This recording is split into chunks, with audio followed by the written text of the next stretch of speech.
Je la lis, Gertrude Stein, numéro 14, un jour sur deux, une improvisation sur l'œuvre et les textes de Gertrude Stein.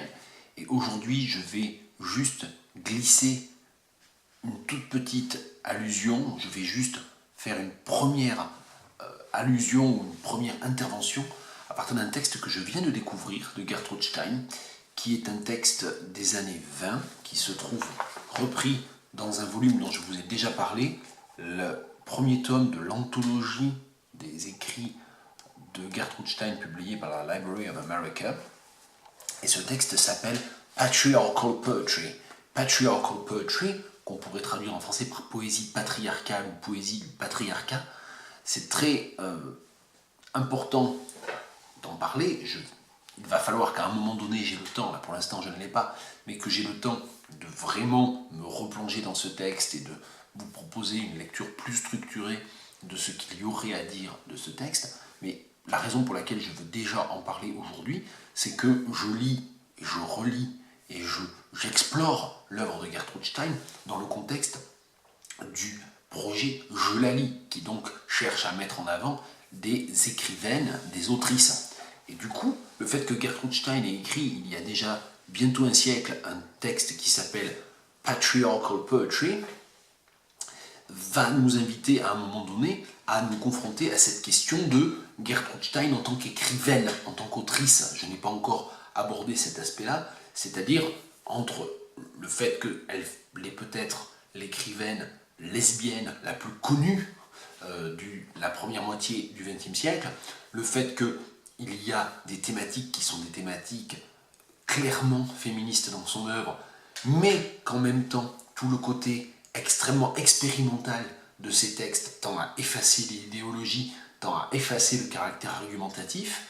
Il y a donc cette sorte d'oscillation ou d'hésitation entre certaines fulgurances, on va dire, d'écriture, certaines fulgurances textuelles qui semblent comme ça imposer un modèle effectivement anti-systémique, anti-traditionnaliste et dans ce cas-là évidemment anti-patriarcal, et d'autre part un modèle d'écriture qui fonde une liberté absolue contre toute idéologie. Donc il y a ce paradoxe ou cette sorte de tension, de dynamique entre ces deux pôles.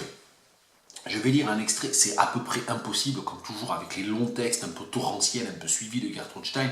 Patriarchal Poetry, c'est un texte long, il fait 40 pages quand même. Et comme toujours avec ces longs textes de Gertrude Stein, il est à peu près impossible d'en enlever un morceau, de tirer sur un fil, sans finalement détruire la totalité du lainage, si je me permets cette métaphore. Mais enfin, je vais essayer quand même, histoire de vous donner un petit aperçu. It is best to support patriarchal poetry.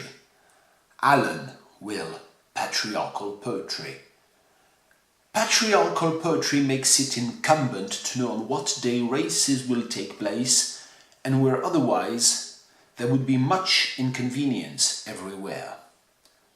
Patriarchal poetry erases what is eventually their purpose and their inclination and their reception and their without their being beset. Patriarchal poetry, an entity. What is the difference between their charm and to charm?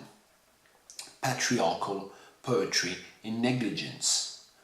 Patriarchal poetry, they do not follow, that they do not follow, that this does not follow, that this does not follow, that theirs does not follow, that theirs does not follow, that the not following, that the not following, that having decided not to abandon a sister for another. This makes patriarchal poetry in their place, in their places, in their places, in the place of, is it in the next to it, as much as aroused, feeling so, feeling it, feeling at once to be in the wish, and what is it of theirs? Suspiciously. Patriarchal poetry, for instance. Patriarchal poetry not minded it. In now. Patriarchal poetry left to renown. Renown. It is very certainly better not to be what is it when it is in the afternoon. Patriarchal poetry, which is it? C'est un extrait qui se trouve vers la fin du texte, et donc dans l'édition de la Library of America, à la page 603. Voilà pour cet extrait, ce premier coup de sonde, peut-être pour donner lieu à une première discussion, avant que j'essaie d'approfondir plus tard dans le cadre de ce projet. À bientôt.